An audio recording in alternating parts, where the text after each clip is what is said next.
संपूर्ण आकाश को मस्तक में लय करके भैरवत्व की भावना से प्रभावित होता हुआ योगी सभी को भैरव आकार करके तेजस तत्व में समावेश कर जाता है। व्याख्या।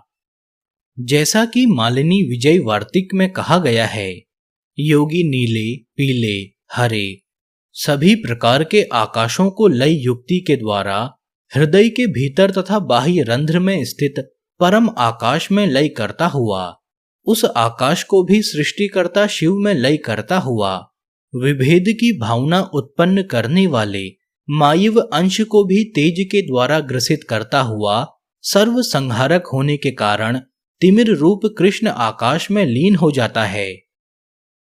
उसी क्रम से संपूर्ण जगत को मस्तक के भीतर मुख्य रूप से स्थित ब्रह्म रंध्र आकाश में लीन करके संपूर्ण भावों से परिपूर्ण जगत को संहार क्रम से उस परम आकाश में लीन होता हुआ चिंतन करे। ऐसा चिंतन करने के पश्चात परम प्रकाश तत्व भैरव रूप में समाविष्ट हो जाता है और योगी चित्त प्रकाश में लय हो जाता है। यह भी पूर्व बतलाई हुई आणवी भूमिका के समान ही प्रकार अंतर से आणवी भूमिका में प्रवेश का साधन है।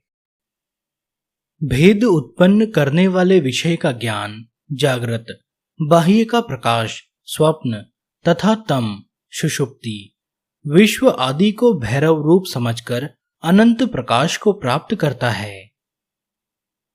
व्याख्या। अभिप्राय यह है कि घट, कटक, कुंडल आदि ज्ञान गोचर होने वाले भेद प्रथा के देने वाले जागृत अवस्था गोचर तथा बाह्य पदार्थों के जागृत होने वाले संस्कारों के प्रकाश से प्रकाशित स्वप्न आदि अवस्था विषयक अज्ञान भाग सुषुप्ति तथा अवस्था त्रय अभिमानी चिन्मय विश्व आदि शब्दों के द्वारा तेजस प्राज्ञ आदि का बोध ग्रहण होता है। यहाँ पर वेदांत शास्त्री की यह प्रक्रिया बतलाई गई है, जिसका विस्तार इस प्रकार है। माया और अविद्यात्मक ये दो प्रकार यहाँ प्रचलित हैं।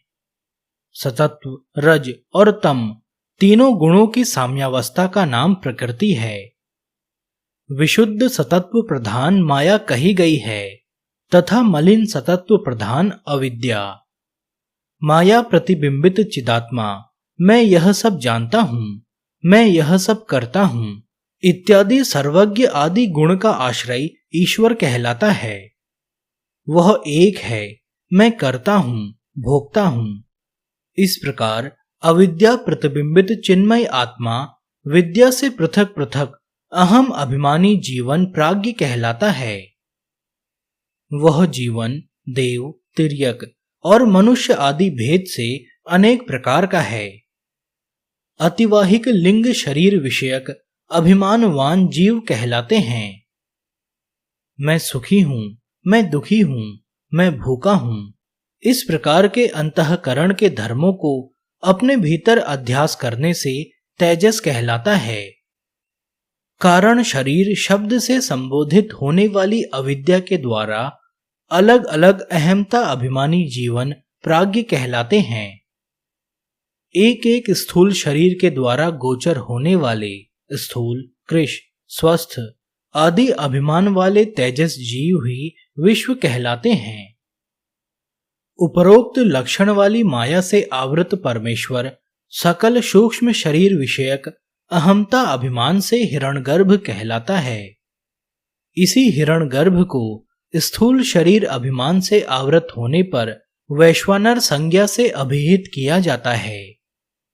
प्राज्ञ जीवों को अविद्या विषयक अहमता अभिमान से सुषुप्ति अवस्था में भोग कर अविद्या का असर नहीं पड़ता, क्योंकि वह सर्वज्ञत्व आदि धर्मवान है। किंतु ईश्वर में भी प्रलय काल में योग निद्रा अवस्था में वासना रूप से अविद्या की स्थिति रहती है।